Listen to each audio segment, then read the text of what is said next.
The weight of the universe pressed against Mira Volkov's helmet, like a cold hand that had always been there and always would be, patient in the way only infinite things can be patient.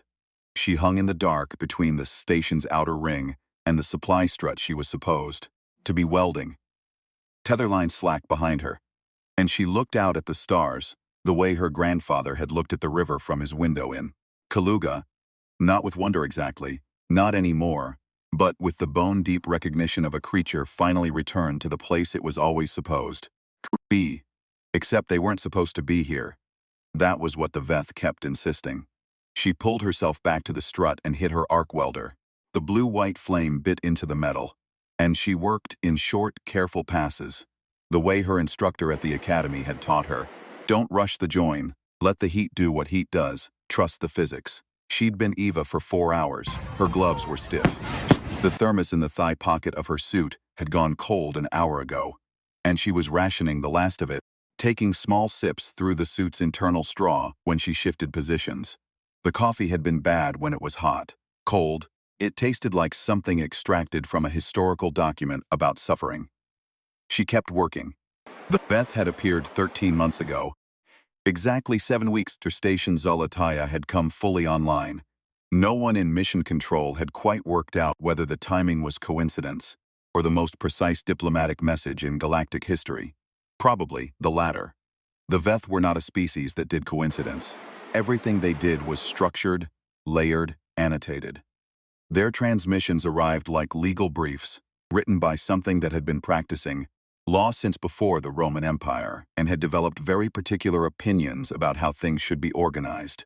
You got the sense, reading them, of a vast and competent administration that had never previously encountered a filing it didn't know what category to put it in. Humanity was giving them filing problems. Mira finished her weld, tapped the seal with the back of her glove to test the give, and logged the junction in her suit computer. Behind her, framed in the curve of the station's outer hull, the Earth hung in its slow perpetual rotation. She could see the edge of a cloud system over what she calculated was the Bay of Bengal, though, at this altitude, it was hard to be certain without checking the weather table. One of the benefits of her position on Zolotaya was that she sometimes had advance notice of what weather was coming for the surface below, the way a person standing on a rooftop has information about approaching rain that the people on the street don't have yet. She found this quietly satisfying. There was something right about it. Something that felt like the way things were supposed to work. She started pulling herself hand over hand along the tether back toward the airlock. Through curved transparency of the station's observatory arm, she could see 3 of her colleagues bent over the long weather table, plotting typhoon tracks in the South Pacific. Through another viewport, someone had put a coffee mug on the sill, the ceramic catching the station's running lights. And in the third viewport, the small round one beside the comms junction, a cat sat watching her. Soon. With the supreme indifference of a creature that had decided if humans were going to fling themselves into the void, it might as well come along and observe. The cat was named Sputnik. He had been smuggled aboard in a crew member's duffel bag 8 months ago, nested in rolled thermal socks. Everyone on the station knew about him. No one in the official log had acknowledged his existence. This was its own kind of human technology, the ability to maintain an institutional fiction in the face of a cat that had opinions about every meeting and sat on the operations console with the authority of something that considered itself to have been present at the founding. Mira loved him unreservedly and would admit this to no one. The airlock cycled her in, the hiss and thump of pressure equalization, and she sat on the bench and began working her helmet seals with hands that had stopped feeling nimble 3 hours ago.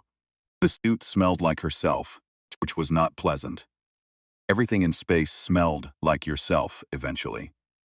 This was one of the things the recruiters didn't mention. The first Veth transmission had come to every receiver simultaneously, which was their way of making clear that they found human notions of protocol mildly insulting. It arrived as a structured mathematical signal, bleakiness format that their scientists cracked in 11 hours. Not because humans were brilliant, though coordinator Nadia Petrovna would say they were, but because the Veth had structured it to be cracked quickly. They wanted to be understood. Understanding was the necessary precondition for compliance. The message was short. The near-orbital band of this system had been registered under the Veth custodial framework for 6,000 years. Humanity's structures in said band were in violation of Framework Article 19, subsection 4, prohibited unregistered species from establishing permanent habitation infrastructure without a species certification review. The review process took, on average, 412 years, during which the species in question was permitted limited observational presence only, no permanent structures, no mining operations, no colonization activities. The station would need to be vacated within 30 of the local planet's days. Veth observer vessel that would arrive on day 6 was not a threat but an administrative formality. Framework compliance officers were present only to document the decommission. Coordinator Petrovna had read the transmission twice, set it face down on her desk, and gone to stand at the window of her office in the Moscow Orbital Liaison Building, looking out at the city below, traffic and the lights, the long thread of the Moskva catching sunlight. She was 53 years old. She had spent 22 of those years getting humanity into space, pushing through budget committee after budget committee, defending the station program in front of audiences who mostly wanted to talk about whether the money could be better spent on things they could touch and weigh and deposit. She was the kind of person who had learned early to argue with rooms that didn't want to be argued with, and she had developed over the years a very specific skill. She knew how to find the thing she actually had on offer and make it impossible to ignore. She picked the transmission back up and started making calls. Mira had been 11 years old when she'd found her great-great-grandfather's papers in a trunk under the dacha stairs.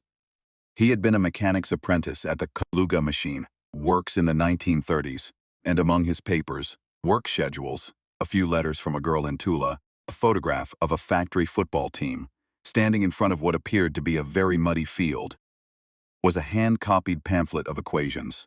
She hadn't understood them. She'd brought them to her father, who'd looked at them for a long time without speaking, the way adults look at something they know the history of and you don't, turning the pages carefully, because the paper was brittle and the pencil was smudged. Then, he'd told her about the man who had worked out those equations. He had been a school teacher in Kaluga. He had been deaf since childhood, had educated himself largely from books, because formal institutions had limited patience for a student who couldn't hear lectures, and he had become quietly obsessed. In the way people become obsessed with things that no one around them considers worth obsessing over, with the question of how a body might leave the gravity of the earth. Not in a mystical sense, in a physics sense. He wanted the numbers. He worked them out in a shed attached to his house, over years, sometimes decades, and he published what he found in scientific journals that mostly ignored him, and he tried to correspond with other thinkers who mostly didn't write back, and his papers were, at various points, used to wrap fish at the Kaluga market, which was the kind of detail that history preserved specifically to communicate something about the relationship between ideas and the institutional appetite for them. He kept working. His equations were correct. They described, with complete accuracy, the minimum velocity needed for a body to escape Earth's gravity entirely. They also described multi-stage rocket propulsion, space station design, the use of solar energy in space, and a dozen other things that the 20th century would take seriously only after someone had independently arrived at the same conclusions, and the technology had caught up enough to make them immediately useful. By then he was old and partially vindicated, and spent his days sitting on a riverbank talking to students about gravity, throwing stones into the water, to illustrate the concept of escape velocity, and occasionally laughing at things no one else could quite follow the humor of. Her father had given her the pamphlet, carefully wrapped in acid-free paper. He'd given her, for her next birthday, a book of orbital mechanics. She'd passed every exam. She was 31, the youngest crew member on Zolotaya, and she had been there 9 months, and the Veth were telling her to leave, and she had no intention of doing so. The Veth observer vessel arrived in mid-orbit on day 6, precisely as promised. It was large, not threatening large, exactly, but large in the way that a mountain range is not threatening. It simply exists at a scale that reframes everything nearby. It was roughly disc-shaped with a complex arrangement of structures along its ventral surface that the station's optical sensors couldn't fully resolve, and it moved with a precision that made their own best orbital maneuvering look like someone parallel parking for the first time. It emitted no active signals beyond a quiet handshaking beacon that told the station's comms array was present and it was listening. Chief Engineer Grigory Asanov spent 2 days watching it through the observatory telescope.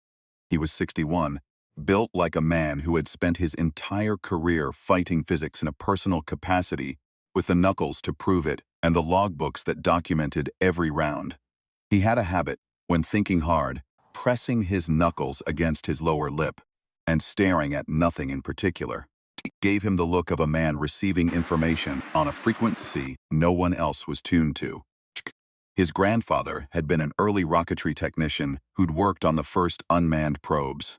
His grandmother had been the one to explain orbital mechanics to him at age 7, using a hard-boiled egg and a length of string in a kitchen that smelled like cabbage soup. And he had never once found a more elegant explanation of the concept in 40 years of professional work. He watched the Veth ship for 2 days. On the 3rd day, he came to Mira's workstation with 2 cups of coffee, sat down across from her, and said nothing for long enough that she stopped what she was doing and looked at him. "Their hull geometry," he said finally. "What about it? No heat radiators. Nothing visible anyway. No obvious propulsion signature during the orbital insertion maneuver." He set his cup down. "They're using something we can't see to manage thrust and thermal output. The physics is the same.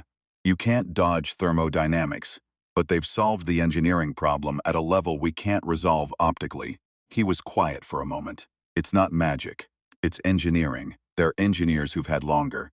"That's not reassuring, Grigory Mikhailovich." "No," he agreed. "But it's clarifying." He looked at his coffee. "What's the difference between a problem and a problem that hasn't been solved yet?" Mira knew this was not actually a question. She waited. "Time," he said, "and some stubborn enough to stay with it." He looked at her. "Your great-great-grandfather." He wasn't a direct relation. "My family kept the pamphlet." He nodded as if this distinction were not particularly important. He started from nothing, a shed, hand calculations. The journal he published in had maybe 300 subscribers. He picked up his coffee. "We are in a slightly better position than he was. Slightly. Progress." He stood. "I'm going to keep watching their ship. Find anything?" "When I do," he said, "you'll hear me yelling from here." The coordinator arrived on station on day 11, which surprised everyone, including the people who'd known she was coming. Nadia Petrovna did not, as a general rule, come to space. She had spent 2 decades on the ground directing the people who came to space, which she considered the most efficient use of her particular competencies. And she had made peace with the fact that this was how she contributed, and that was fine. There were people suited for the particular aloneness of orbit, and people suited for the particular aloneness of being the last one in an office, building at 2 in the morning with a document that had to be right. And she had always known which kind she was. But she came now, on a fast orbital shuttle with 2 aides and a data case, and the expression of someone who had decided, somewhere on the way up through the atmosphere, exactly what she was going to do. She'd spent the transit working. Her aides told Mira this later. In the way crew members share intelligence about the behavior of important people who've temporarily entered their environment. She'd worked the whole way up. Didn't look out the viewport once. She called a full crew meeting in the main observation bay. 12 people in various stages of their rest cycles, everyone slightly rumpled. Sputnik arranging himself on a cable conduit above the secondary display, and presiding with the dignity of a small furry member of some ancient, judicial body. The Veth ship was visible through the main viewport, hanging in orbit several hundred kilometers off, close enough that the station's sensors picked up its quiet beacon constantly, far enough that it looked, at a glance, like an unusual cloud formation or a very tidy asteroid. Petrovna stood at the curved window with Earth enormous below and the Veth ship in the middle distance and said, "We are not leaving. I want everyone in this room to be clear about that before I explain what we're doing instead." There was a quality to the silence that followed. Not shock. Not the held breath relief of people who'd been hoping someone would say that but hadn't been certain anyone would. Something more precise. The specific recognition of people who'd spent years working toward an impossible thing and had never quite admitted, even to themselves, that they'd always meant to hold it if they got there. The admission was happening now, in the silence, collectively, without anyone having to say it directly. "What are we doing instead?" asked Oksana Marchetti, the station's chief medical officer, who had the professional habit of always following up abstract declarations with requests for actionable specifics. She had the demeanor of someone who had administered care in situations that didn't respond to reassurance, and had learned, from this, that the most useful thing you could do for a person was tell them exactly what was actually happening. Petrovna opened her data case. "We're going to send them something they haven't seen before." She set a tablet on the table in front of her. "And then, we're going to wait and see if they have the capacity to understand it." The Veth did not communicate the way humans did. They communicated in structured information blocks, layered, with metadata that carried as much meaning as the explicit content, nested in formal syntax that implied entire volumes of institutional precedent with every phrase. Their word for a species that had reached near orbit unassisted was a concept that translated approximately as self-launched, and it carried connotations that implied both a measured degree of respect and a particular category of concern. Self-launched species were unpredictable. In Veth historical experience, they tended to either destroy themselves within a few generations of achieving spaceflight, or to become something the framework had inadequately prepared for, which was in some ways more difficult to manage than destruction. The framework existed at its core to answer a question about a species. Given what you are and what you have demonstrated, what will you do with more? 400-year review was not bureaucratic delay for its own sake. It was observation. Watch long enough and you understand the pattern. You see whether the impulse that brought them to orbit is territorial, or curious, or acquisitive, or something more complex. You see whether they can be organized. You see what they do to the smaller things in their path. And from all of this, eventually, you get a picture clear enough to make a determination about what kind of registered status, if any, should apply. The Veth had been doing this for 6,000 years. They were very good at it. They were not prepared for Petrovna. She opened the channel on day 12 and sent a response to the original ultimatum. It was not a request for negotiation. It was not an appeal to compassion, an argument about unfairness, or a statement of defiant refusal. It was formatted in the Veth's own transmission syntax, which her team had been working to reverse engineer from the original message, and had managed, not perfectly, but well enough. And it contained the following: a complete mathematical derivation of orbital mechanics, worked out by a deaf schoolteacher in Kaluga in the 1880s, using only pencil and paper and the physics available to him, which was the same physics available to everything in the universe, and always had been. The original calculations, not copies. Digitized scans of the hand-written papers themselves, water stained at the edges, pencil smudged in the margins, covered in the small restatements and self-corrections of someone working a problem in real time, talking themselves through it. Among them, Mira's family's pamphlet, the hand-copied version, with a dark stain in the upper right corner, from something that had been set on it in the 1890s and never fully explained. Then, 72 years of subsequent rocketry development, failure rates included. This was Petrovna's particular insistence. Every exploded prototype, every scrapped design, every launch that went wrong, and the report filed afterward, clinical and specific, explaining what they'd learned. The disasters were not omitted or minimized. They were central. They were presented, each one, alongside the next iteration that came after it. The generation of engineers who had inherited the wreckage of the previous generation's best idea and used it as the foundation for a better one. Biographical records of the people involved. Not the triumphs, the whole lives. The schoolteacher going deaf at 9. Rocketry pioneers who died in accidents before they saw what they'd started. Technicians who worked for 30 years on systems that were ultimately discarded. and who then, without apparent bitterness, began working on the systems that replaced them. Scientists who published ideas that were mocked went home and kept working. A complete catalog of how many times, over how many generations, someone had been told this was not practical and had replied, essentially, continuing, then near the end a single image, footprints in regolith, unmistakable. The first simulated ones, Soviet film made in 1957, imagined before the technology existed to make them real, by a filmmaker who cared more about getting the physics right than about whether anyone believed it was possible. And then the real ones, decades later, the depth and pressure of suited human feet pushing into lunar dust and staying there, and you couldn't see the faces behind the visors, but you could read everything you needed to, from how much weight each print carried, how far into the surface it pressed. The transmission closed with a single line in the Veth's own formal syntax. It had taken Petruvna's team 48 hours to phrase it correctly, and they still weren't sure they'd gotten the register exactly right. It translated approximately as, "This is how long it takes us. This is what we look like when we are not ready, and this is what we do anyway." The Veth did not respond for 9 hours. The station crew did what crews do in the periods between moments that matter.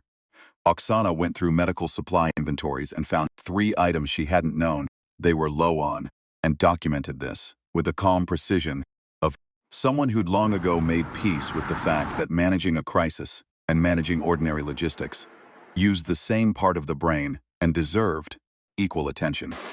3 engineers ran checks on the outer rings bearing assembly.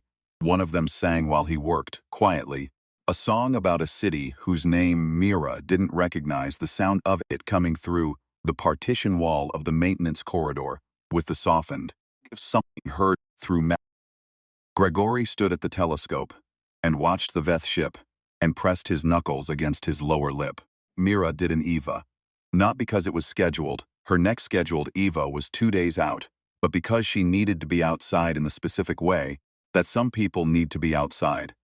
Not for air or exercise, but for the perspective you only get when there is nothing between you and the scale of part of. She suited up alone in the secondary airlock and went out through the starboard hatch and hung in the dark and let the tether go, slack and looked.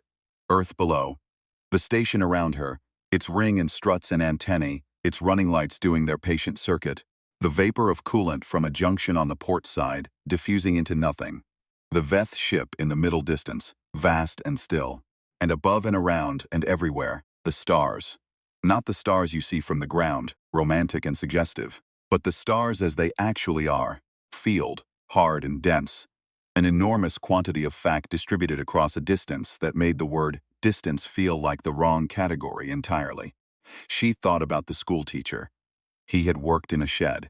He had been deaf. He had published in journals with 300 subscribers. His papers had been wrapped around someone's fish in a market in Kaluga. It was the kind of detail that real history preserves, with what seemed like malicious precision, but was actually just accuracy. The universe does not editorialize, it simply records. And what it recorded was that one of the foundational documents of human spaceflight had, at some point in the late 19th century, protected someone's carp from the elements. He had written the equations anyway. He had kept writing. He had not required belief or encouragement or the validation of contemporary institutions. He had required only the physics, which was real whether anyone believed him or not, and a surface to write on, and time and whatever it was, stubbornness, certainty, something that in an individual looks like eccentricity, and across a species looks like something else entirely. She floated, and the station's running lights swept the hull, and the stars burned at their impossible distances, and the Veth ship watched with its unresolved geometry and its administrative patience, and she felt, not small, not afraid, not even particularly resolved. She felt something more specific. She felt like herself. Like the person she had been working toward becoming since she was 11 years old in a dacha with a trunk of old papers. Like someone who had come exactly as far as she was supposed to come and was standing exactly where she was supposed to be standing. A voice in her earpiece, Oksana's. They're responding. She started pulling herself back toward the airlock. The Veth custodial framework had, in 6,000 years, accepted 7 species into registered status. The average certification review took 412 years. The minimum for the species the Veth had considered most immediately promising had been 83. No species had submitted its own failure record as primary evidence. The framework did not have a category for this. It had a category for species that claimed readiness and species that were granted provisional tolerance pending review, and the line between those categories was long and carefully administered. Neither of them accounted for a species that arrived with its disasters compiled and presented as credentials. The Veth response came in their standard block format, but there was something different in the header metadata. Gory caught it first. A structural flag they hadn't seen in the original transmission, cross-referencing their translation database, eventually identified as a procedural marker, indicating escalation. Automated Framework Enforcement System had sent the original ultimatum. This response had not come from the automated system. It had come from Senior Custodial Review.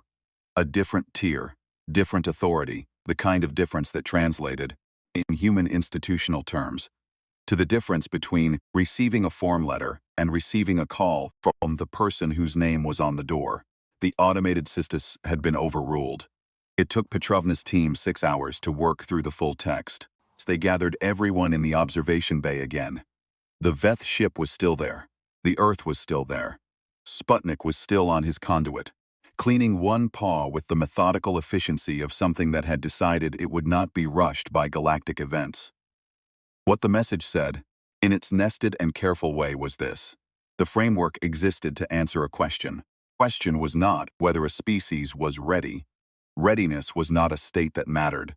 The Veth had long since concluded, because no species arrived at space ready, they arrived at space first, and readiness was something that developed in the process or didn't. The real question was whether the pattern of behavior demonstrated by the species suggested that the development of readiness was underway.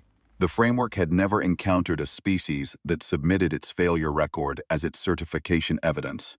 The implicit argument embedded in that record, and the senior custodial reviewers had spent several hours debating whether the argument was deliberate or whether the species was simply incapable of editing, was one that did not have an established category in 6,000 years of framework precedent.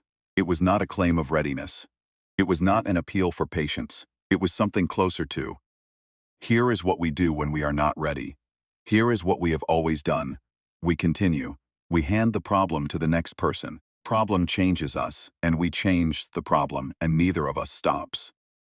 The transmission concluded with a term Petrovna's team had not seen before. It took them 2 additional hours to work out its meaning from context and structural position within the Veth's formal hierarchy of status terms. It is slated as Provisional Observational Status Category, Active Development, Review Timeline, Accelerated. Full certification, not approval. Not the 400 years, but not eviction. It meant we are watching. It meant, show us more. It meant, something in what you sent has interrupted an automated process that we have not interrupted in 6,000 years. And we are not entirely sure what category to put you in. And in the absence of the right category, we are going to do the thing we do when we encounter something that doesn't fit, which is to pay closer attention. It meant, you can stay. Mira found out in the airlock, still half in her suit, helmet cracked, the seal hiss fading as pressure equalized. Tish. She heard it through the earpiece before she'd gotten the glove rings open. She sat down on the bench and stared at the inner hatch for a long moment, and then started laughing. Quietly. The kind that doesn't have much to do with anything being funny, the kind that is just the body's way of processing that a thing happened, and it was the thing you needed to happen. She thought about the footprints, the simulated ones first, made in 1957 by a filmmaker who cared about the physics, on film a decade before the technology existed to make them real. Because he believed, or perhaps not even believed, perhaps simply assumed with the confidence of someone who had looked at the equations, that they would be real eventually. Someone had imagined them first. Someone had made a film about a future that had not yet happened and put it in a vault. And then the future had happened, and it looked like the film. And the equations that described it had been right since the 19th century, written in pencil in a shed by a man whose papers had once wrapped a fish. The inner hatch opened. Gory was there with 2 mugs of coffee, and his standard expression, which was the expression of a man who had decided a long time ago to find the universe's resistance to human plans more interesting than frustrating, and who had a good track record of being justified in this attitude. Provisional, he said, handing her a mug. Provisional, 400 years faster than their minimum. We had good source material. She took the coffee. It was hot. She wrapped both hands around the mug. How long do you think? Before actual certification. He considered this the way he considered all engineering problems. Seriously, unhurriedly, giving the question the full weight it deserved. 60 years. 80 maybe if we have a bad generation or two. He paused. We'll be dead. Yes, someone else will hand it in. Yes. She looked at her coffee. That's how it works. He nodded, satisfied. The nod of a man who had checked a calculation and found it correct. They sat in the airlock together without speaking, the equalized sounds of the station around them. The faint vibration of the ring assembly, the low hum of the life support cycling, the distant clang of someone doing something metal in the engineering bay. And through the small porthole, the stars, always there. Sputnik appeared from around the inner hatch seal, which he had no logical route to have come from, but which he navigated with the authority of something that considered the station's floor plan a matter of personal jurisdiction rather than engineering constraint. He walked across Mira's feet and settled against Grigori's boot, with the assurance of a creature that had assessed the situation and determined this was the correct position. The framework, said Mira after a while. Yes, they're going to have opinions about the cat. Probably there's an article about it. Unauthorized biological material. Unregistered non-sapient species introductions to registered habitats. He looked down at Sputnik. Sputnik looked back at him with the complete indifference of someone who has never once in his life worried about regulatory frameworks. We'll figure it out, said Mira. Yes, said Grigori, we will. 3 weeks later, the Veth observer ship adjusted its orbit. The maneuver was precise and unhurried. The kind of thing you could only do if you knew exactly where everything was and had total confidence in systems, and had, perhaps, decided that the gesture was worth making clearly so that it would be understood. The ship's new position was no longer between the station and the sun. The technical term was a declination shift. What it meant in practical terms was that Station Zolotaya's solar arrays, which had been running at 62% efficiency in the ship's shadow for 3 weeks, now had unobstructed access to light. The efficiency ratings climbed back up through the morning in the engineering logs, and the senior power management technician noted the change, and then noted the cause, and sat with that for a few minutes. It's in the way you sit with something that is small, but isn't small. It was not an accident. The Veth did not do accidents. The Veth did things deliberately, and they did them with a precision that made deliberate choice unmistakable. Had been deliberate. This had been a thing they had chosen to do, and they had done it in a way that left no room for misinterpretation, because when you communicated in structured information blocks, with nested metadata and formal syntax, you knew perfectly well when you were saying something clearly. What they were saying was not complicated. It was, in fact, the simplest thing they had said since their arrival. Grigori found the efficiency change in the logs at 0400 his time, and sat with his coffee and looked at it for a long time. Then he logged it under solar array performance, noted the cause as external orbital geometry change, and added, below this, see Coordinator's report, Veth Framework Communication, Day 21. He stared at what he'd written. Then he added, also, what it looks like when something very old pays attention. When the shift supervisor came on at 0600 and read the log, she read the entry 4 times. She was 28, the youngest shift supervisor in the station's operational history, and she had grown up in a family where the space program was discussed at the dinner table the way other families discussed sports or weather, with a mixture of love and worry and pride and the particular frustration of caring about something that regularly failed and kept going anyway. Her grandmother had worked ground communications. Her mother had been in orbital engineering.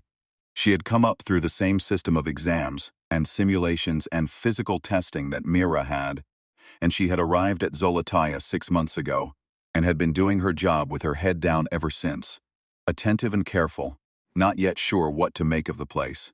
And then the Veth had arrived, and now she was reading Grigori's 400 log entry about an alien ship that had moved to give them more sunlight. She went to the observation window with her coffee and looked at the Veth ship, hanging out there in the clean orbital light, its unresolved structures and its quiet handshaking beacon. Its 6,000-year institutional patience adjusted slightly, just slightly, to accommodate the presence of a species that had sent its failure record as a credential. Huh, she said. It was not perhaps the most eloquent response to first contact, but it was honest and it was attentive, and it was the response of a person who was paying close attention to something she hadn't fully understood yet, and intended to keep looking until she did. Humanity had been making responses like this since before it knew what a star was. Since the first person sat beside a fire in the dark and looked up and wondered. Since the first equations were scratched into whatever surface was available. Since the first test that failed, and the next attempt that used what the failure had taught. Since the first sketch of a footprint made in imagined regolith by someone who had done the math and was confident enough in it to put the image on film, you could trace a line from that schoolteacher in his shed, deaf mocked, his papers destined at some point to be wrapped around someone's fish. To the people working in this station right now, it was not a straight line. It passed through explosions and committee meetings and cold noodles and at least one smuggled cat. It passed through people who never saw what they'd started and people who inherited problems they hadn't created and solved them anyway. It was the kind of line that looked at from a distance, from, say, an orbiting observation platform with 6,000 years of institutional perspective, might look like something other than accident. On the station, the Typhoon team finished their morning plots and sent the data down to the relay array. Oksana logged 3 months of bone density readings from the long-duration crew members and filed her recommendations for the next rotation. An engineer in the port maintenance corridor replaced a faulty coupling on the ring assembly's secondary gyroscope, logged the part number and the torque specification and the date, and went to get coffee. Sputnik occupied his conduit above the operations once console and watched the shift change with the distant considered of something that considered role to be observational rather than participatory. Mira ate instant noodles in the galley and read orbital mechanics textbooks and made notes in the margins in a hand that was neater than the schoolteacher's but had inherited, across several generations, and a water-stained pamphlet wrapped around someone else's fish, something of his particular habit, the small annotations of someone thinking in real time, following a problem wherever it went, not stopping because the stopping point wasn't visible yet. She turned a page. Sputnik knocked a stylus off the table. She picked it up. Outside the viewport, the Veth ship hung in its new position, the one that gave the solar arrays the light they needed, and the light came across the curved hull of Zolotaya in the long, slanted way that light comes when it's traveled 93 million miles and arrived finally at the place it was going. The arrays turned their faces toward it the way faces turn toward warmth. The efficiency ratings climbed and stayed. The station kept its orbit, kept its rhythm, kept its 1,000 small operations running in the way that kept 12 people alive. In a place where nothing at all was designed for human survival, and which humans had therefore very carefully redesigned. The stars waited, as they had always waited, as they would wait beyond anything that anyone aboard could imagine, and beyond the imagination of the people who would come after them, and the people who would come after those people. The Veth had been watching species for 6,000 years. They had seen things that no longer existed. They had seen species that are on base, already certain of their place in it, already organized, already prepared, and had documented the review and filed the certification and moved on. They had not, in 6,000 years, seen a species that showed them its shed. That was the thing. That was the thing that had interrupted the automated process and landed the file on the desk of a senior custodial reviewer who, had been doing this work for 2,000 years and was not accustomed to finding files that interrupted things. The shed, the pamphlet, the fish. The unbroken chain of people who had picked up the problem and handed it to the next person, not because they were certain it would work, because the physics was real and they were the kind of thing that could not leave a real thing alone. In the Veth's categorical language, there was not quite a word for this. There were words for readiness, and words for potential, and words for species that demonstrated acceptable compliance trajectories. There was not a word for a species that told you, without apology, exactly what it looked like when it wasn't ready, and then kept going anyway, and had been doing this for as long as anyone had been writing anything down. They were working on the word. In the meantime, they had moved their ship. It was a small thing. It was, in the accounting of 6,000-year institutions, a very small thing, but it was deliberate, and it was clear, and it was the Veth's way of saying something that their formal framework syntax did not quite have the structure to contain. Watching, we have not seen this before. Keep going. Mira turned another page. The station turned in its orbit. The light came in.